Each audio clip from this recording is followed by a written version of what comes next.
ready now.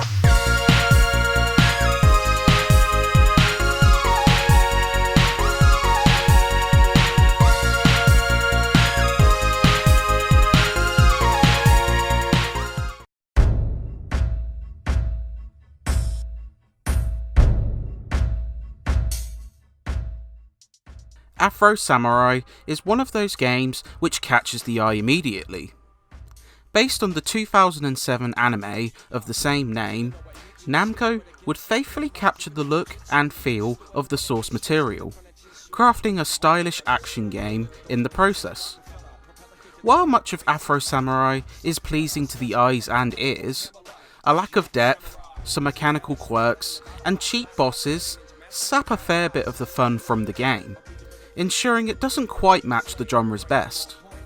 But for those looking for a colourfully violent way to spend a few hours, this one should still do the job. Afro Samurai is a pure revenge story, following the murderous exploits of the titular swordsman. Revolving around two headbands, which denote power and domination in combat, Afro witnesses the murder of his father by a gunslinging swordsman who claims the #1 headband. Now, as he carves and slices everything in his path, he looks to avenge his father and claim the headband too. This story seems simple on the surface, with clear motivations, but as you play, the nature of Afro's actions warp and twist, leaving you questioning who is right in this dark scenario. There's also plenty of notable side characters, voiced by the likes of Samuel L. Jackson and Ron Perlman, who mostly chew up the scenery with happy abandon, especially Jackson's ninja character, who screams obscenities as easily as he breathes, but it fits well. If you've played the likes of Devil May Cry, Afro Samurai will be easy to pick up. Combat comes with a light and heavy attack, which can be mixed to perform combos, as well as a kick maneuver to put space between you and the enemy. The cool part of this one is focus mode, which slows down time and allows you an advantage.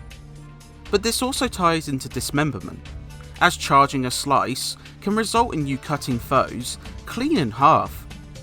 If your focus is full and you are overwhelmed, a situation likely to happen multiple times, you can activate Overdose Focus, which freezes time for longer and results in complete mutilation.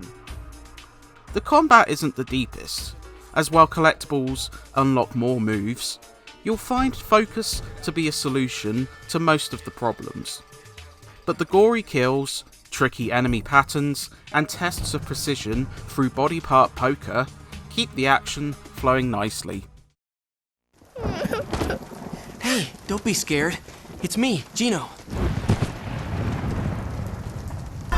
Shh, listen. You hear that? I thought I heard something. Over there! It's coming from the dormitory. Unfortunately, several mechanical elements hold back Afro Samurai from its true potential. When you're not carving through other ninjas, platforming takes centre stage and is frankly poor. Stiff jumping controls, a less than ideal camera, and awkward wall jumping mechanics ensure frequent missed jumps, though mercifully the punishment is merely a nearby respawn. Speaking of the camera, this also becomes a problem in combat, as should you become stuck in a corner, it starts to have real issues finding somewhere to showcase the action. The last element, which is kind of poor, is the bosses. These vary wildly, with initial bosses being almost docile and easy to slice through. But as you progress, later bosses become cheaper and frustrating, with unblockable moves and multiple phases which, often, lack a checkpoint. It's a shame, because these weaker elements diminish what is otherwise a competent hack and slasher. Afro Samurai doesn't outstay its welcome, clocking in at around 7 hours.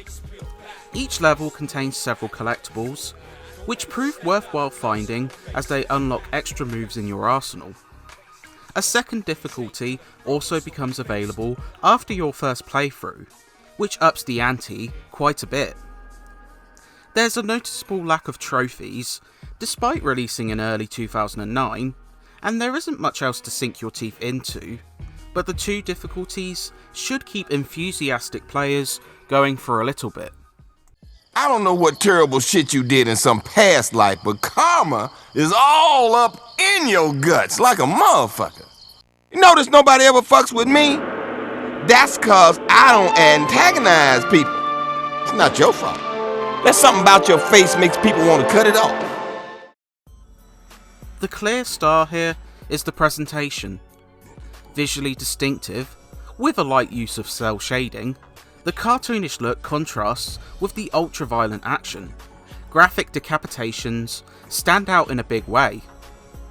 Environments and enemy models aren't the best, lacking much in the way of flair, but they get the job done.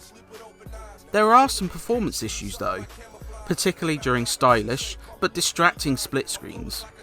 The sound excels, with the best part being the music supervised by martial arts enthusiast RZA, with the soundtrack featuring a bevy of stylish mixes, engaging beats, and variety, including guitar, rap, and oriental motifs. It could have possibly done with extra tracks, but what's here is great. The voice work is good, and the combat strikes are potent, adding a visceral edge to the swordplay, which meshes with the over-the-top violence. Afro Samurai could be seen as a classic case of style over substance, but the visceral combat, intense flair, and engaging story means it remains compelling. While mechanical missteps and a short combo list ensure it doesn't match the best of the genre, there's something perversely satisfying about the many ways you can cut through the opposition here, and it faithfully captures the source material.